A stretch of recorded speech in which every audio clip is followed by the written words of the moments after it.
السلام عليكم ورحمة الله وبركاته. نتكلم اليوم إن شاء الله عز وجل عن الدور السعودي والإماراتي، وخاصة الدور السعودي في اليمن. وهل كان هذا الدور هو دور إيجابي أم أنه دور سلبي؟ ولعل الدافع وراء ذلك هو أنه نستمع كثير إلى المحللين الخليجيين وخاصة الكويتيين، وأن هؤلاء المحللين يعتقدون على أن السعودية هي صمام أمان الوحدة اليمنية، وأن المملكة العربية السعودية تعمل جاهدة على أن اليمن يظل دولة موحدة ولا يمكن المساس بها. لكن لو أردنا أن نفهم مثل هذه المواضيع يجب أن نعود إلى الأحداث التي أدت إلى إشهار موضوع الانفصال، وما هو الدافع الذي أدى إلى أنه موضوع الانفصال يطل برأسه من جديد. وهل فعلا المملكة العربية السعودية لها دور سلبي أم أن لها دور إيجابي؟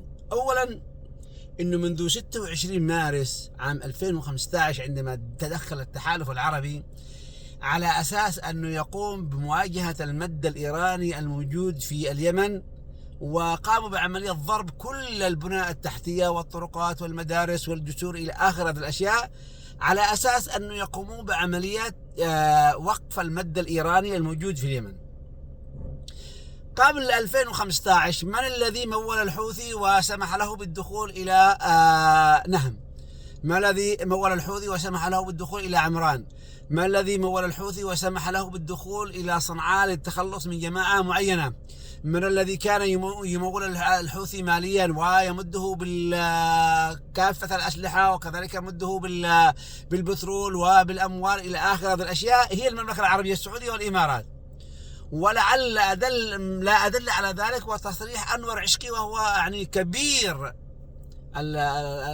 المخبرين السعوديين الذين يتعاملون مع الحوثي، وأن الحوثي بعد ذلك أخل بهذه الاتفاقية عندما وصل الحوثي إلى صنعاء، وكانوا مهيئين له كافة الأمور، هيئوا له القبائل، هيئوا له الحرس الجمهوري والألوية التابعة له، وأيضا قوات الأمن المركزي والألوية التابعة له، محمد عبد الله صالح، أحمد عبد الله صالح، علي عبد الله صالح أصدر أوامر للكل بأن يتعاون مع الحوثيين. حتى وزير الداخلية الترب رفع شعار أنه التعاون مع الميليشيات، وبالتالي هيأ لهم الوصول إلى المؤسسات وبقية المؤسسات الحكومية الأخرى. بعد ذلك حاول هؤلاء الناس أنه كما قال عبد رب منصور هادي أنه أثناء يعني بعض الحقائق لا زالت غائبة ولكنها ربما يعني تظهر في المستقبل. قال عبد رب منصور هادي في أحد حواراته مع بعض السياسيين، قال أنه بينما كان في طريقه من حضرموت إلى عمان وصل إليه مسامعه خبر على أن التحالف العربي الآن سيتدخل في اليمن. ثم بعد ذلك طلبوا عبد رب منصور هادي وقالوا بأن التدخل كان بأمر من الشرعية من اليمن، وبالتالي هم دخلوا هؤلاء أو دخلت الدول الخليجية على أطماع في الأراضي اليمنية. دخلت الدول الخليجية ليس لمواجهة المد الإيراني، وليس لوقف سحب الحوثيين، وليس لكل هذه الأشياء، ولكن هؤلاء دخلوا على أساس لديهم أطماع وأجندة داخل الأراضي اليمنية. صحيح أن الحوثيين وصلوا إلى عدن، لكن عدن قاومت، وعدن هي التي أنهتهم، ثم بعد ذلك أتى التحالف، وكانوا الحوثيين على وشك الهزيمة، بل أنهم كانوا مهزومين، وأن أفراد المقاومة الموجودين داخل عدن استطاعوا دحر الحوثيين بل والقضاء عليهم، وأنه لم يكن للحوثي إلا بعض الكنتونات الصغيرة، وخاصة في محافظة لاعج حيثما كان يرابط لواء عبد الواحد أو عبد الواحد السقاف. إذا نحن نتكلم على أنه عندما دخلت المملكة العربية السعودية كانت عاصفة الحزم، ثم عاصفة الأمل، ثم عاصفة البوارق والنوارق والعوائق إلى آخر الأشياء، ثم بعد ذلك أصبحت عاصمة أو ما يسمى يعني عاصفة المعاقين. إذا هم عندما تدخلوا أتى هؤلاء الخليجيين، لأنه هؤلاء الخليجيين عندما دخلوا في اليمن كانوا لا يريدون أن يحدث تغيير في اليمن، لا يريدون لثروة الشباب أن تنجح، لا يريدون للمؤسسات يعني ناجحة أن تكون بجوارهم، لا يريدون أن تجاورهم دول ديمقراطية، لا يريدون أن تجاورهم دول جمهورية ناجحة، وبالتالي عاملوا جاهدين على أنه تغيير الأوضاع في اليمن بأي طريقة أو أي وسيلة كانت. قد يستغرب البعض ويقول إذا هل المملكة العربية السعودية دعمت المملكة العربية السعودية تاريخيا هي تدعم الملكيين؟ وأنه منذ قيام الجمهورية أو الجمهورية العربية اليمنية أو جمهورية الديمقراطية الشعبية أو حتى الجمهورية اليمنية والمملكة العربية السعودية هي المعيق الأول لكل قرار يمني حر. عندما جاء الحوثيين أتوا بعد ذلك بأجندة، هذه الأجندة تختلف عن الأجندة الخليجية وخاصة السعودية. شعر السعوديين هنا بالخوف وأن الخاصرة التي كانوا يدافعون عنها أو التي يحاولون حمايتها اليوم أصبحت مخترقة. إذن الصراع الجديد ليس هناك صراع أنه مواجهة ميليشيا إيران في المنطقة والتمدد الإيراني الموجود في المنطقة. هناك أماكن داخل المملكة العربية السعودية لا تستطيع المملكة العربية السعودية وخاصة في منطقة الأحساء وخاصة في منطقة العوامية أن يدخلها الأمن السعودي. كما أنهم أوجدوا لدينا ميليشيات وهم أرضهم قابلة لوجود الميليشيات. الإمارات العربية المتحدة ممكن أن تجزأ إلى سبع دويلات صغيرة، وأن هذه الدويلات الصغيرة التي اليوم تنهب وتسرق وتدمر الجزر وتبني القواعد بناء على أجندة خارجية. عندما نقول الإمارات تبني قواعد في اليمن ليس معنى هذا أنها تبنيها، هي عبارة عن أداة، وهذه الأداة لديها أدوات محلية. هذه الأدوات المحلية هي تساعدها على أنها تقوم بعملية بناء القواعد، ونحن نعطي هذه الدولة أكبر من حجمها. وإلا في الحقيقة فإن هذه الدول القزمية أو الدول المجهرية ليس لها وزن وليس لها قيمة، بل أنهم يحاولون اليوم يسرقون التاريخ اليمني. اليوم الإمارات العربية المتحدة تقوم بعملية سرقة التاريخ اليمني، تقوم بعملية سرقة الآثار من منطقة ظفار، وتقوم بعملية سرقة الآثار من منطقة السدة، وتقوم بعملية سرقة الآثار من الجوف ومن مارب ومن عدن ومن بيحان ومن كل مكان. واليوم أحد المعارض عندما أقيمت في الإمارات العربية المتحدة الشهر الفائت قال أحدهم أن يعني 60% من الآثار الموجودة هي عبارة عن آثار يمنية، والباقي تتوزع بين الدول، بين مصر وسوريا والعراق. لاحظوا على أن هذه الدولة تسرق آثار العالم، ثم بعد ذلك تقول لكم أن هناك حبة من البن وجدوها في ولاية عجمان، وعمر هذه الحبة 22 مليون سنة. ناس ليس لهم تاريخ. أقدم يعني غطى مجاري موجود في محافظة إب أقدم من هذه الدولة. إذن عندما نقول أنهم أتوا من أجل مواجهة إيران هذه كذبة كبرى. الإمارات أتت من أجل أن تستولي على الجزر والموانئ. المملكة العربية السعودية أتت من أجل أن تستغل صناعة القرار اليمني، وبالتالي أيضا توجد لها منفذ على البحر العربي والمحيط الهندي. إذن هؤلاء عندما أتوا ليس حبا فينا ولكن طمعا فينا. ثم بعد ذلك يقول لك أنهم قدموا، هؤلاء ارتكبوا جرائم الله أعلم بها. هؤلاء ارتكبوا جرائم بحق الشعب اليمني، جرائم بحق الإنسان اليمني، جرائم بحق الأرض اليمنية، جرائم بالتاريخ اليمني، جرائم بثقافة الإنسان اليمني. اليوم مكنوا هذا الحوثي من أجل أن يغير ثقافة وعقيدة الشعب اليمني. ثم بعد ذلك نقول على أن هذه الدول يعني عبارة عن دول تحاول أو أن تقوم بعملية مساعدة الشعب اليمني. هذا غير صحيح. هؤلاء لا يقومون بعملية مساعدة الشعب اليمني، ولكن همهم أن تظل هذه البقعة من الأرض في حالة اللا سلم وحالة اللا حرب، وبالتالي يتمكنوا هم من صناعة القرار لنا. منذ أن تدخلت المملكة العربية السعودية ظهر لدينا المجلس الانتقالي، ظهرت لدينا قوات العمالقة، ظهرت لدينا قوات درع الوطن، ظهرت لدينا النخب، ظهرت لدينا يعني كل الميليشيات، حتى أعضاء المجلس الرئاسي الذي سلبوا به صلاحيات الرئيس هذه. لماذا سلبت صلاحية الرئيس هذه؟ لم تسلب صلاحية الرئيس هذه من أجل أنه عيون الشعب اليمني. هم يحاولوا أن يتخلصوا من تبعات الحرب التي يعلنونها على الشعب اليمني، يحاولوا أن يتخلصوا من تبعات التعويضات، يحاولوا أن يتخلصوا من تبعات جرائم الحرب التي ارتكبوها في اليمن بالتخادم مع ميليشيات إيران في المنطقة.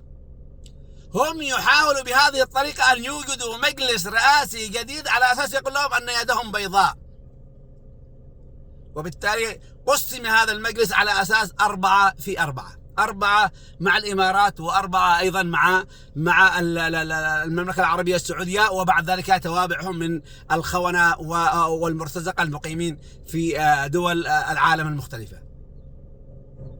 إذن هناك تخادم سعودي، إيراني، حوثي، يعني موجود في المنطقة. ثم بعد ذلك أوجدوا لنا التشكيلات الميليشياوية المختلفة، وأرادوا أن يضربوا لنا نموذج على أن الحوثي هو عبارة عن دولة مركزية مسيطرة على كافة يعني الأراضي التي تحت يده، وأنه يحكم الناس يعني كحد المسمار، مع أننا كل يوم نعلم وعلم اليقين على أن الحوثي عبارة عن يعني ميليشيات يعني أو مجموعة من الإشرافيات الحاكم. محمد علي الحوثي دولة، والبخيتي دولة، والمشاط دولة، وعبد الكريم الحوثي دولة، وزير الداخلية دولة، ووزير الدفاع عندهم يعني ليس له قيمة أو وزن، وعبد الملك الحوثي فقهالة. وكما يقول يوسف الفيشي أهم شيء نجري انتخابات ثم بعد ذلك لكن لدينا مرجعية هو السيد أو خرقة الهدى، على أساس أنه هذا هو المرجعية الجميع. سنقول لكم سنؤيد الانفصال إذا ما أردتم السيطرة على، سنؤيد الانفصال، وأننا سنعيش تحت رحمة الانتقال خيرا من أن نعيش تحت ذل هؤلاء الناس. وكما قالت أسماء بنت أبي بكر لابنها عبد الله بن الزبير: لأن تموت يعني بحد السيف خير لك من أن تجلد بذل أو بصوت الذل. إذا منذ أن دخلت المملكة العربية السعودية أوجدت لدينا كنتونات مع الإمارات العربية المتحدة، بل وأضعفت الجيش الشرعي، بل وعملت على هدم كيانات الجيش الوطني، وهي التي أعطته أوامر بالانسحاب منهم، وكان على مسافة قريبة من صنعاء، وهي التي قصفت الجيش الوطني في العبر، وهي التي قصفت الجيش الوطني على مداخل عدن، وهي التي قصفت الجيش الوطني في شبوة، وهي التي قصفت الجيش الوطني في نام، وهي التي قصفت الجيش الوطني في صرواح، وهي التي قصفت المساجد والموجودة في كل من صرواح وكذلك في محافظة مأرب، وهي التي قصفت في الجو، وهي التي كانت تتعمد أن تلحق الأذى بالجيش الوطني تحت مسمى الضربات الخاطئة. ثم بعد ذلك أوجدت لدينا مجموعة من الجيوش المهترئة: جيش الانتقالي، النخب الحضرمية، النخب الشبوانية، القوات العمالقة، وقوات درع الوطن. هم الذين منعوا أبناء تهامة عندما كانت القوات التهامية على وشك الوصول إلى يعني مطار الحديدة وتحرير الحديدة. هم الذين أتوا بقوات طارق محمد عبد الله صالح ومسمى حراس الجمهورية لكي يكونوا حراس للحوثي. هم الذين قتلوا العقيد الشهري عندما كان يحاول تحرير المخا وتحرير بقية المناطق، تآمروا عليه عبر الإمارات العربية المتحدة وتم قصفه بساره، وانتهت قصة حياة سعودي كان مخلص ويريد لليمن الخير. وكما يقول أحد القادة العسكريين: اليوم لا يأتمنون الجيش الوطني على سلاح ثقيل. ثم بعد ذلك يقول لك انه اتوا هؤلاء ولولا هؤلاء لكانت يعني الوحده في خطر. مذكرات الشيخ عبد الله بن حسين الاحمر قال انه عندما التقى بالشيخ يعني زايد ابن سلطان، قال له الشيخ زايد بن سلطان: على أنكم ظلمتم الجنوبيين وأخذتم أرضهم وأنه يدعم الانفصال. قال: فتنافرنا أنا وهو ساعة لا يكلم أحد أي شخص آخر. قال: ثم توصل بعد ذلك بقية الشيوخ إلى اتفاق على أننا نجلس. قال: وجلسنا دون أن يكلم أحد آخر، لأنه كان هذا الشيخ المعتوه كان مع الانفصال الشيخ زايد ويقول حكيم العرب. هؤلاء أبناء اليوم لم يأتوا إلا لينفذوا وصية يعني أبيهم. المملكة العربية السعودية دعمت الانفصال عام 1990 بأكثر من 3 مليار دولار. اليوم الذي يعطل يعني قيام الجمهورية اليمنية الحقيقية هي المملكة العربية السعودية ودول الخليج. دول الخليج لديها قراءات خاطئة عن الشعب اليمني، لديها قراءات خاطئة عن الوحدة اليمنية، لديها قراءات خاطئة على أن اليمن إذا استقر سوف ينهي هذه الدول، وبالتالي هؤلاء لا يفهمون بالأمن القومي ولا يفهمون بأي نوع من أنواع السياسات. لذلك اليوم منذ أن تدخلت المملكة العربية السعودية في اليمن، وبعد أن غيرت شكل المجلس الرئاسي، ومنذ أن عملت الاتفاقية الأولى عام 2019 إلى اليوم إلى 2023 لا تستطيع حكومة يعني معين البقرة هذا، أو كما يقول يعني معين عبد الملك، لا تستطيع أن تقيم في عدن شهرين متتالية، ولا يستطيع يعني رئيس مجلس الرئاسة أن يعود وأن يقيم في مدينة عدن. وبالتالي فإن المتحكم في القرار هو تحكم خارجي. اليوم أجندة تنفذ في الشمال وأجندة تنفذ في الجنوب، وغدا أجندة ستنفذ في حضرموت وأخرى في المهرة، ثم بعد ذلك في المناطق الوسطى. وبالتالي عمل هؤلاء على تجزئة الشعب اليمني، بل وأنهم يعتمدون على يعني إيجاد الشخص أو الإنسان اليمني على أنه شخص مهترئ. وأنه لا يملك ولاء، وأن هذا الشخص يعني شخص عميل، وأنه مع من دفع. لذلك لابد أن يعني يفهم هؤلاء الخليجيين على أنه اليوم المواجهة التي أتوا يعني لليمن تحت ذريعتها قد انتهت، وأنهم يتخاذلون مع الحوثي من أجل أن يدعموا مسألة الانفصال، وأنه اليوم كل التأييدات الغربية تقول على أنه لا انفصال. إذن ما الذي يعني جعل مثل هؤلاء يصلون يعني يتحكمون بنا؟ هو أننا غير متفقين، وأننا تحكمنا أجندة مختلفة، وأننا بدل أن نقوم بعملية الالتفاف حول قضية واحدة وهي استعادة الوطن وإخراج الحوثيين من العاصمة صنعاء، تحولنا إلى أن الحوثي هو الذي يريد أن يخرج القوى المختلفة ويحكم هو اليمن، وستدعمه دول الخليج المختلفة وسيرضخون، وأن العالم يترقب بعد ذلك على أنه الذي يسيطر على الأرض هو الذي يعني تكون له الشرعية، وأنهم كما عملوا اليمن اليوم يعملوا نفس السياسة الموجودة في السودان، وأنهم سيعملوا السودان نفس ما عملوا بعبد الرب منصور هادي ويشكلوا له مجالس مختلفة، ثم بعد ذلك تنتهي يعني السودان بدولة مثل اليمن، لا سلم ولا حرب، لا نظام ولا قانون. وهذا ما تريده دول الخليج حتى تقوم مع عملية الاستفادة من ثروات الدول الأخرى.